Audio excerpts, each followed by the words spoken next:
Hello everyone, it's me, Suna. I'm sorry that I'm just now getting to you all after a few months. I know my last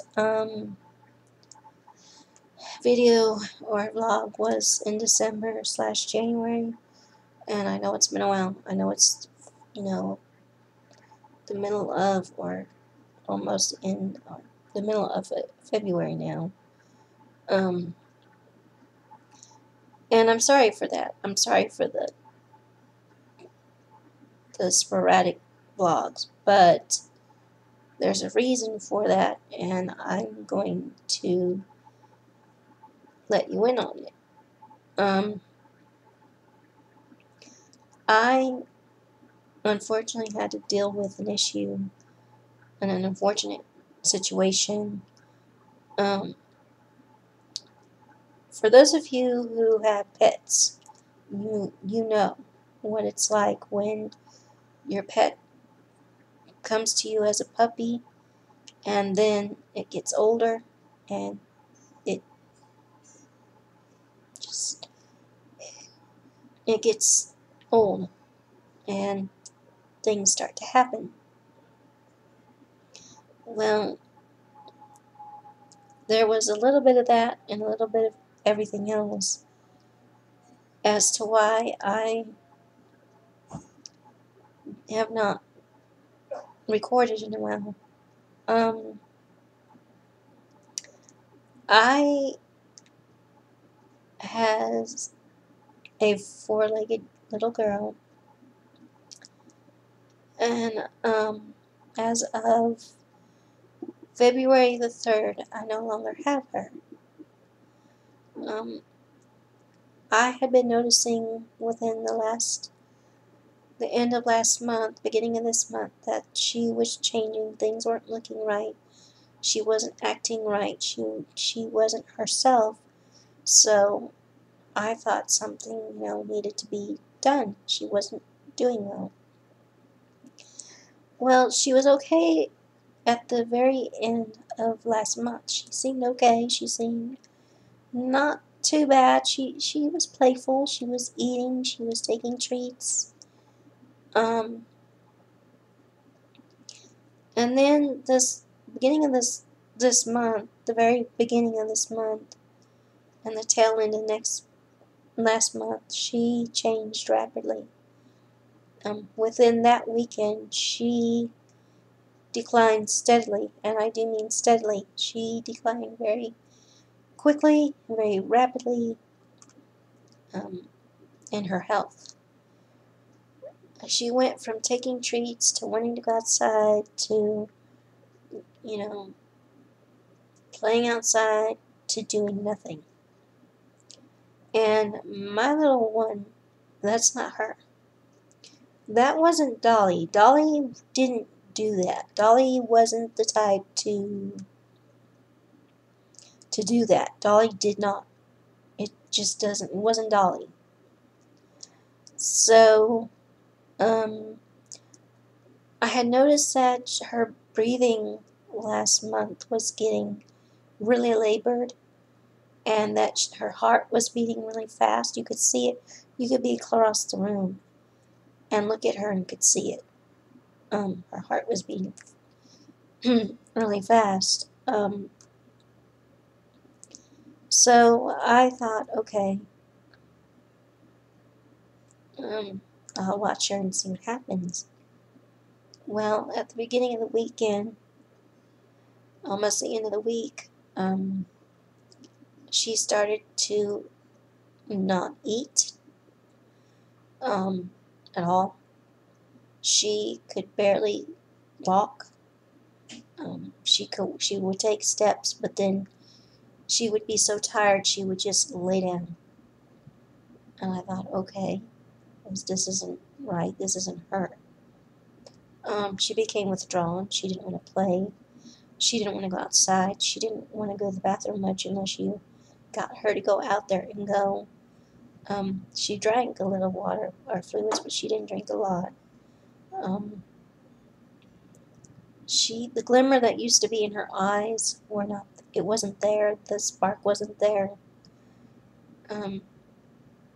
They say dogs and animals have a smile, and they do. They do have a smile. She wasn't smiling um, at all. She was just there. And I was seeing that she was becoming increasingly weak. She got to the point where she had this awful, awful, awful, god awful, awful, torturous, awful cough, sounding cough, this just chilling cough like I've never had an animal have. And so I knew it was more than a cold. I knew that something was going on. And then I noticed, like I said, her heart rate was going fast. And she was having trouble breathing. She was really short of breath. She would take a few steps and she would just get so tired. And you could see her chest just going and beating real hard when she sat down. And I thought, you know what, something's wrong. Something's going on. This isn't her. I know her. This is not her behavior. Something's up. Well, by the weekend, she was pretty bad. She looked like at any moment she was going to go. At any moment she could have gone. And I was like, you know what, something's wrong. I need to get her to the hospital, to a vet, as quick as I can. You know, I can't afford a lot, but I need to see what I need to get her to the vet as quick as I can. Well, I called her original vet, and much to my surprise, and not pleasant one either, I found out that her vet had retired. Well, I never got a letter stating this vet has retired. We have a new one for in its place. Here's his name. You know, here's his information. Or this doctor has retired. We are working on getting a vet in place for your animal, for your four-legged family member. And I never got anything like that. I never got anything like that. So I thought, oh, okay. So I said, I still have to get her somewhere. I have to get her somewhere. I have to get her in somewhere, and I have to do it now. It's got to be done. So I called. I happened to look up some more vets, and I called one, and I said, you know, I have a dog. She's a chow, and she's not doing well at all. She's not even. And by that time, I got the night before. She wasn't even that day. She wasn't responding to voices that much, to commands that much. She would just stay there and stare at you and couldn't really move. And I thought, God, here we go. So they said, okay, well, no problem. You can bring her in that afternoon. So I said, oh, thank you, thank you, thank you. So, okay, I go in. I bring her in. And the vet can just see, just within a second of walking in to her exam room, that this dog is sick. She is sick. This little thing, this cute dog is sick. She's just sick. So she said, what I want to do is I want to get some blood drawn, and I want to take some x-rays, you know, just to make sure, you know, because I can guarantee you I'm not seeing this as a good outcome. So I'm thinking, oh, shoot.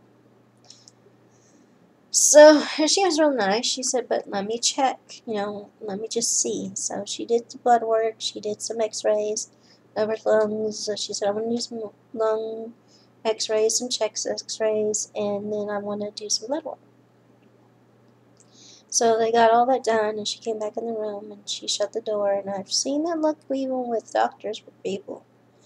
She shut the door behind her, and there was just this look of, I don't know. So she said, okay, well, this is what I found. She said she's had kidney disease, right? And I said, not to my knowledge. I said, not that I'm aware of.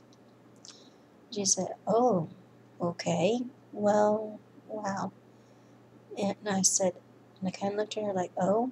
And she said, well, it seems to me that she's had pre-existing kidney disease. And I was like, what?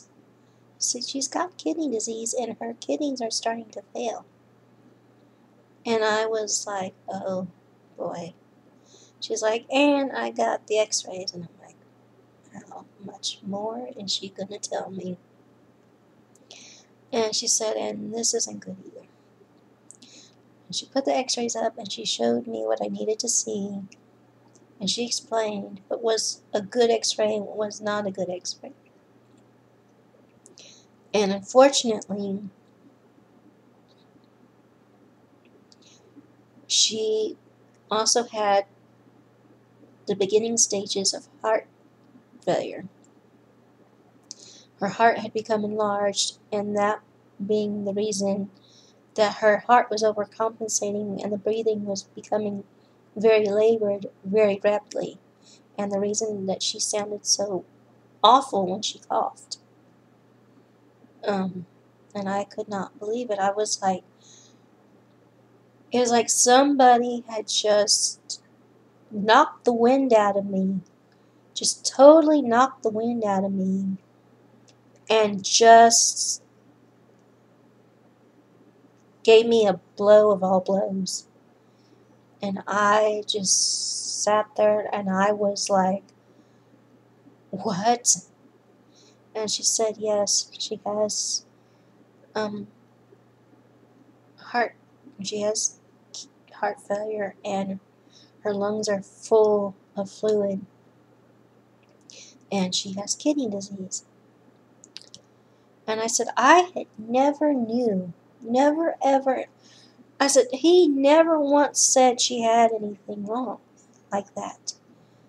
And she goes, well, when you took her, what did he tell you? I said, well, I remember one time when I took her, he said, he looked at her ears, he looked inside her mouth, he checked her, her heart. And at the time, he didn't say anything was wrong. He didn't say anything was abnormal sounding, and he didn't do any tests. He just looked in her ears, said, yeah, she's got this probably. Here's some medicine. Here you go. See ya. And then I find out he's retired now, so she's like, well, she does have kidney disease. She definitely does. She definitely has heart failure. She's at the beginning stages. The thing I was hoping to not have to tell you was that even if I treat her, which I can do, I can clear the fluid out of her lungs. But it would make the kidney disease worse if I did that. So, even if I did treat her, unfortunately, she's not going to last very much longer, if at all. And so I said, well, may I ask how long? She goes, very shortly. Increasingly shortly. As a matter of fact, very soon. And I'm thinking, okay, she's basically telling me I may not have another month with her to another few months with her. So I thought, okay. So I said, well, what do you suggest? And I knew what she was going to tell me, but I had to make myself ask. I already knew the answer, but I had to make myself ask so that I could just make myself make the decision that I knew that was best for her. And I said, well, what do you suggest I do? We do. And she said, because she is so sick and because there would not be much I could do, I could only treat her for so long, and then she won't make it anyway because she is so sick. It would be best to not let her suffer anymore. And I knew that was the answer, and given how I'd seen her the previous days before, she was suffering. She was sick. She was very sick. She was not the life of the party like she used to be. She was sick, and you could see it, and she just wanted to not be sick. And so I said, okay. So I had decided that I was going to let her go. And they said, okay, well, do you want to stay here or do you want us to call you when she's gone on. I said, no, I'd like to be here. She's like, okay, I'll tell you what. I'm going to go get her, and then we'll go ahead. And so I said, okay. Because I had her back in the x-ray area. So they brought her back to me. They laid her on the little examining table. They got her prepared. And she was a fighter. She did not want to leave me. She didn't want to go. She did not want to go. She was fighting. She was sick, but she was fighting. She was sick, sick, sick, but she fought hard to stay. And I knew that's what she was doing. She was fighting because she thought she still had to be here with me. And I told her, I said, Dolly, I said, it's okay. You can go. Mommy loves you. She understands. Mommy did not know you were this sick. I was not aware that you were this sick, baby. You can go. It's okay. It took them 3 of the little syringes that they give them, but they only usually have to give them 1. It took them 3 or 4 for her to let go, to finally say, okay, Mommy, I can't do this anymore. I've got to go.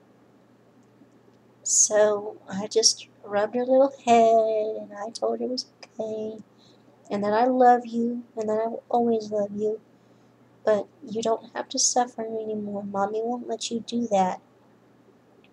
You don't have to suffer. Mommy's going to let you go home, and see all the other animals up there and make some new friends up there. And you won't be in pain, and you'll be fine. And you can run around and play like you used to.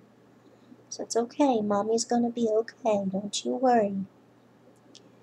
And just as I was petting her, the vet, she checked with her stethoscope, and she looked at me, and she gave me a nod, and I knew what that meant, and I barely heard her, but she said, she's gone. And I remember I did my best to try to control my composure in there the best I could, because, we were in a public place, and I didn't want to alarm any of the other patients in there, or people in there with their dogs or cats or pets. So I stayed calm, but I tell you what, and I stayed calm for a few days, and but inside I was killing myself by keeping it in. I was torturing myself by keeping it, grieving, holding the grief in, because I wanted so much to believe that she was going to, any minute now, it was a dream, and she was going to come and run outside and run around and go have a treat and eat her her dinner, and she was going to chase the cat I have, and like she always does. And I knew deep down I was fooling myself. I was lying to myself, and I could no longer do that. And so I thought, there's a song that I remember hearing on the TV every time I saw a pet. It was talking about the ASPCA, and it was that song from Sarah McLachlan called In the Arms of an Angel. And I played that, and I lost it. I let it go. I lost it, and I let it go. And I'm glad I was by myself, because that's how I wanted to let go. I wanted to be able to be with my own thoughts, my own tears, my own grief, and let it go. And I did. And it doesn't make I'm not saying that it hurts any less, because that is not the case. It still hurts. It was just last week. It hurts. And it's going to hurt for a while. It's like when you lose a human family member. And it hurts. It hurts just as much, if not the same. It's still fresh in my mind. I still cry off and on. I had a lot of trouble. As a matter of fact, one of the days, shortly after her passing, I was watching the Puppy Bowl on Animal Planet, and it took me everything I had not to lose it then. Um, Dollie has gone to heaven,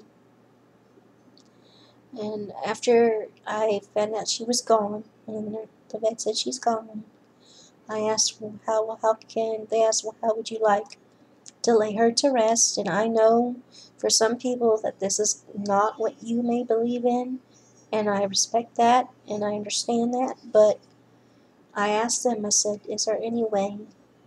I said, my previous pet that I had a few years ago passed, and he was cremated. Could I do the same? She said, oh, yes, of course, yes. So I chose that route because I said I really would like to bring her home with me. Even though she's not physically here, I would like to bring her home where I know she belongs, even though she is with God. Can I bring her home? She was like, of course, yes, by all means, yes, ma'am. So I had her cremated. I had her put in a nice, pretty urn. And she's back home with me, just not physically home with me. But please, please, I'm telling every one of you, people who have a pet, people who are looking into getting a pet, people who want to get a pet, people who have a pet, people who have older pets or puppies or what. Always, always, always don't do it. Always insist. If you think there's something wrong, or even if you don't think there's something wrong, but your pet or your four-legged family member hasn't been checked out in a while from your original pet service, always insist that they be checked out thoroughly. Not just checking the ears and the nose and the throat like people do with humans and then sending them on their way. Make sure they test them.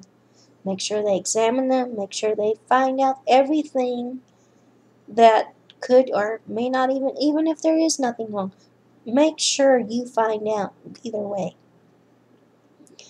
Please don't go through what I went through, not knowing that your dog or your family member, your fur-legged family member, um,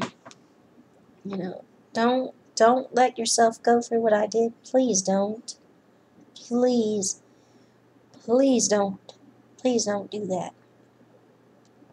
It's hard enough as it was, and it was a blow. It was a blow to find out that not only did she have heart failure, she had kidney disease, and I never knew. And that's one thing that really bothers me. I never knew because this previous vet didn't do a thorough checkup like he should have. Had I known that, she probably would still be here.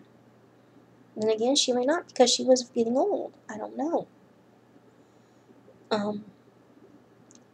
But even so, it wouldn't have gotten as bad as it did.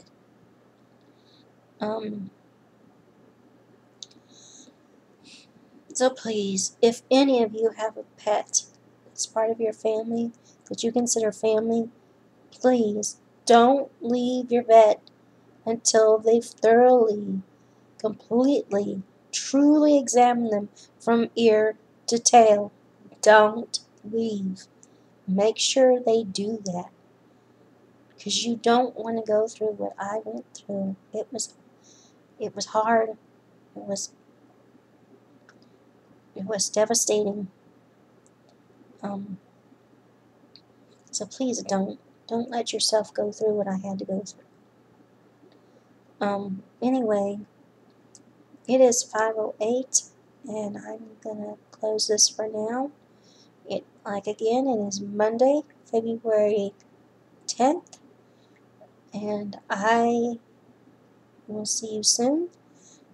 Again, I'm sorry for the sporadic vlogs, and I apologize, but I've had so much going on that I have not been able to do what I need to do for you all. So again, I am sorry. I'm truly sorry. So I will see you again. I will see you all again. Just I need some time right now to gather my thoughts, to regroup with myself, to collect myself, and be able to say goodbye to my four-legged little girl like I should.